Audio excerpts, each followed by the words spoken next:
அப்படி சின்னதாக வரும்போது என்ன சொல்லியிருக்கேன், எவாப்ரேஷன் வந்து இன்க்ரீஸ் ஆகும். ஸோ எவாப்ரேட் ஆகும்போது இப்போ நீங்கள் பார்த்தீங்கன்னா இது வரையாக காற்று வரும். ஸோ காற்றை யூஸ் பண்ணி அனுப்பலாம்.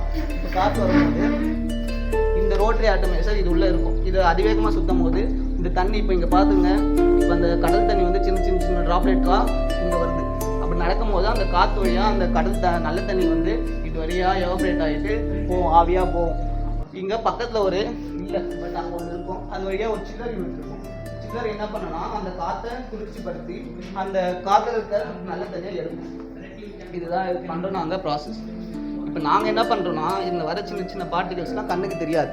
இப்போ நீங்கள் வீட்டில் பெர்ஃப்யூம் யூஸ் பண்ணுறீங்க, அது உங்கள் கண்ணுக்கே தெரியாது, சின்ன புகை மாதிரி தான் தெரியும்.